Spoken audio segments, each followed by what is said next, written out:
Marc Maillot encore avec vous, avec une méditation tirée d'un seul verset de l'Écriture sainte, mais pas le moindre, dans le livre de la Genèse, ce premier chapitre, Dieu dit, faisons les hommes pour qu'ils soient notre image, ceux qui nous ressemblent. Ça, c'est Genèse 1, 26. En avril dernier, un projet de loi imprudent sous le suicide assisté semblait être sur le point d'être adopté et d'acquérir force de loi en Grande-Bretagne. Il a toutefois été rejeté par le Parlement et puis en mai, le Parlement irlandais a rejeté un projet de loi visant à élargir l'accès à l'avortement par un vote de 85 fois contre 30. Aux États-Unis, la tendance est inversée, hélas. D'abord, il faut distinguer entre l'euthanasie de compassion, comme dans les cas d'adultes parvenus à un état d'inconscience dû à une maladie ou pathologie avancée, de sorte qu'aucune amélioration ne soit possible. Et dans ces cas-là, la décision de débrancher un appareil soutenant la vie artificiellement est souvent l'apanage du plus proche membre de la famille, dont le lien affectif avec le malade influencerait la décision. Et de même, il y avait à l'origine de ces lois des circonstances atténuantes, voire des restrictions naturelles à la décision d'aider des personnes à mourir.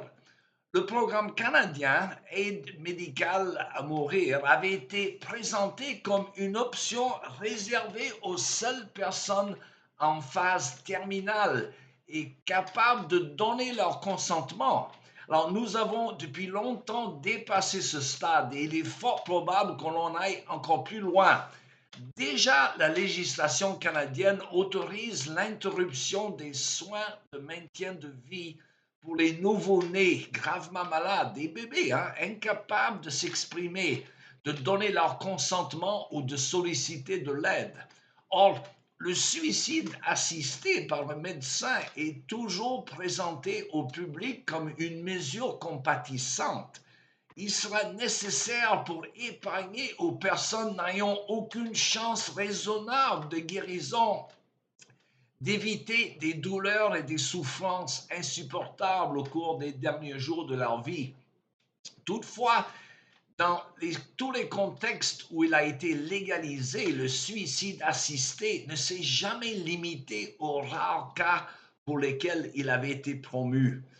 Il existe des raisons pour lesquelles cette pente s'est avérée si glissante partout où elle a été légalisée.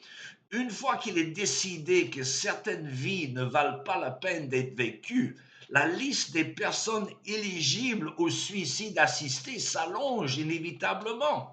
On finit par évaluer la vie en fonction de la commodité ou des coûts financiers. Alors, ceux qui étaient considérés comme éligibles à la mort deviennent obligés de mourir, comme s'ils étaient des parasites de la société. Alors, la notion de maladie terminale est souvent élargie pour inclure des maladies chroniques et des handicaps permanents.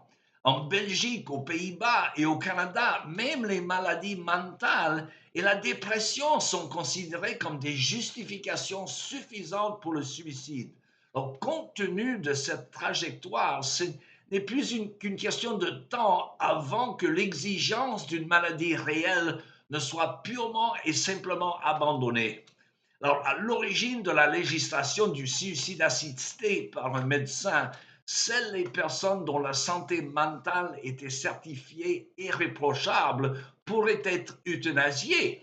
Mais dans l'État américain de l'Oregon, par exemple, plus de 96% des personnes ayant reçu des substances létales n'ont même pas fait l'objet d'une évaluation psychiatrique. Il n'y a rien de compatisant, mes amis, dans le suicide assisté par un médecin. En réalité, c'est l'opposé exact de la compassion. C'est l'abdication de la responsabilité d'une société civilisée qui devrait offrir des soins à ceux qui en ont le plus besoin au moment précis où ils en ont le plus besoin. Alors, dans son livre The Thanatos Syndrome, le syndrome Thanatos, c'est un roman, Walker Percy décrit comment une société peut sombrer au point de croire que tuer ses patients au lieu de les guérir, relève de la compassion. Alors, psychiatre lui-même, le docteur Percy, y évoquait des médecins hautement qualifiés et au titre universitaire prestigieux qui, et je le cite, qui tournent le dos au serment d'Hippocrate et qui tuent pour le bien de l'humanité des millions de personnes âgées devenues inutiles, d'enfants à naître et d'enfants nés avec des malformations. Fin de citation. Alors, ce que Percy écrivait en 1987 est devenu une réalité. Une forme ou une autre de suicide assisté est désormais légale dans 13 États américains. Alors, tout comme pour l'avortement, la lutte juridique contre le suicide assisté ne constitue qu'une partie du combat. Il doit devenir impensable de dépouiller quiconque de la dignité intrinsèque et inaltérable que possède tout être humain créé à l'image de Dieu, quelles que soient ses conditions de la vie. Voilà, c'est tout le temps qui me reste pour aujourd'hui. Je vous rappelle que cette méditation est inspirée d'une œuvre de John Stonestreet de l'association Breakpoint américaine.